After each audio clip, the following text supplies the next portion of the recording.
নমস্কার। প্রতিবারের মতো এবারও চলে গেছিলাম ইস্কন মন্দিরে। এবার আর সেইভাবে ভিডিও বানানো হয়নি। টুকরো টুকরো ছোট ছোট দুটো একটা ক্লিপ জুড়ে একটা ছোট ভিডিও বানিয়েছি। বাচ্চাদের জন্যই ইচ্ছে না থাকলেও যেতে হয়। আসলে বছরে মাঝে মধ্যে এইরকম দু একটা দিন আসে, স্পেশাল দিন। তখন আমরা সকলেই চেষ্টা করি একটু বাচ্চাদেরকে সময় দেওয়ার, তাদের নিয়ে একটু ঘোরার বা নিজেরা একটু বেরোনো, নিজেকে একটু সময় দেওয়া। কোথাও বেরোনো মানে একটু সাজুগুজু, ঘোরাফেরা, একটু খাওয়া দাওয়া। আর যেহেতু রথযাত্রা ছিল, সুন্দর কীর্তন হচ্ছিল, বেশ ভালো লাগলো। খানিকক্ষণ শুনলাম। ফেসবুক কপিরাইট দিয়ে দিতে পারে, সেই জন্য আর মিউজিকটা রাখলাম না। মিউজিক ছাড়াই ভয়েস দিয়ে ভিডিও বানালাম।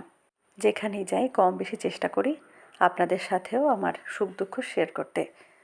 যেহেতু রথযাত্রায় গেলাম, তো সেখানকার টুকরো কিছু মুহূর্ত আপনাদের সাথে শেয়ার করব না, সেটা তো হতে পারে না। কেমন লাগলো অবশ্যই কমেন্টে জানাবেন। সবাই ভালো থাকুন।